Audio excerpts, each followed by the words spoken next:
अगर आपको scuba diving का शौक है तो आज इस वीडियो को देखने बाद आपका स्कूबा डाइविंग का सारा भूत उतर जाएगा। साउथ अफ्रीका के एक प्राइवेट गेम फॉर्म में बोजमन्स गॉट होल नाम का एक डाइविंग पॉइंट है। इसे देखकर आपको ऐसा लगेगा जैसे एक छोटे से गड्ढे में बारिश का पानी भरा हो, लेकिन आपको बता दें ये बोजमन्स गॉट होल के अंदर जाने का रास्ता है। जैसे ही इसके अंदर आप जाओगे तो आप दुनिया की सबसे बड़ी फ्रेश वाटर केव में कदम रखोगे जो करीब 900 फीट तक गहरी है। साउथ अफ्रीका के रहने वाले एक शख्स डियोन ड्रायर का सपना था इस होल में जाने का और इसे एक्सप्लोर करने का। डियोन बचपन से ही एडवेंचर्स करने में माहिर थे। डियोन 200 से भी ज्यादा डाइव कर चुके थे और इसीलिए 1994 में एक ग्रुप इनको इस होल में जाने के लिए इनवाइट करता है और फिर ये लोग डिसाइड करते हैं कि ये सिर्फ 492 फीट की गहराई तक जाएंगे जो मिड पॉइंट है। अब सब इसको एक्सप्लोर करना शुरू कर देते हैं। जब ये लोग एक्सप्लोर करके वापस ऊपर आ रहे होते हैं तो एक डाइवर डियोन की तरफ मुड़कर देखता है तो डियोन भी ऊपर की तरफ आ रहा होता है। डियोन हाथ हिलाकर सिग्नल भी देता है, लेकिन फिर 30 फीट ऊपर आने के बाद जब डाइवर दोबारा डियोन की तरफ देखता है तो जो डियोन के हेलमेट में लाइट लगी थी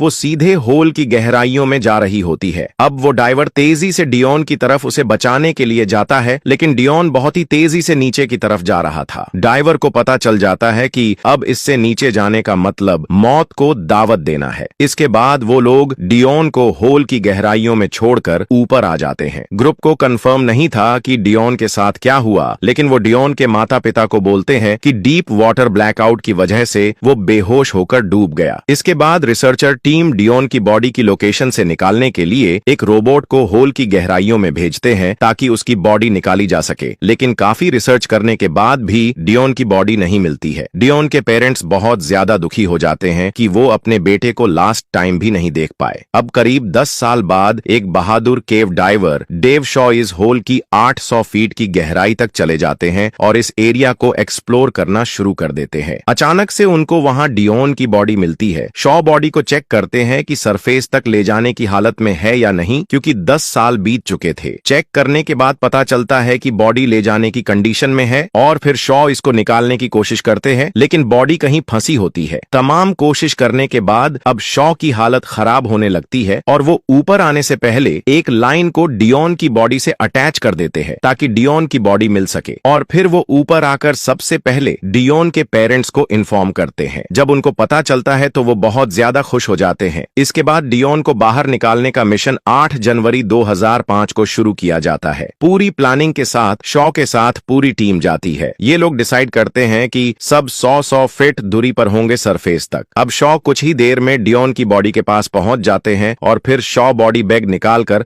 अपना काम करना शुरू कर देते हैं। काफी टाइम बीत जाने के बाद 100 फीट दूरी पर जो ड्राइवर होता है वो शॉ की तरफ देखता है तो उसके हेलमेट में जो लाइट लगी होती वो बिल्कुल भी हिल ही नहीं रही होती है। इसके बाद जब वो उसकी तरफ जाने लगता है तो उसको पता चल जाता है शॉ मर चुका है। फिर वो एक स्लेट में लिखता है डेव अब नहीं रहा और उसको ऊपर 100 फीट दूरी पर जो ड्राइवर होता है उसको दे देता है, और फिर वो उसके ऊपर वाले को ऐसा करके जब स्लेट ऊपर पहुंचती है तो उसे देखकर सबके होश उड़ जाते हैं। इसके बाद फिर बाकी के ड्राइवर ऊपर आ जाते हैं और सबको यही लगता है कि डियोन की तरह शॉ की बॉडी भी होल की गहराइयों में खो जाएगी, लेकिन शॉ ने डियोन की बॉडी को फ्री करके अपनी बॉडी से अटैच कर लिया था, जिससे एक लाइन के जरिए दोनों की बॉडी पानी के बाहर निकाल ली जाती है। अब टीम को शॉ की बॉडी से एक कैमरा मिलता है जिसमें सारी घटना रिकॉर्ड हुई होती है। जब वो उसे देखते हैं तो उन्हें पता चलता है शॉ को डियोन की बॉडी कंट्रोल करने में मुश्किल हो रही थी और वो बुरी तरह से उस लाइन में फंस गए थे, जिसके बाद शॉ को सांस आना बंद हो जाती है और उनकी मौत हो जाती है। इस हादसे के बाद कोई भी इस गुफा में नहीं गया।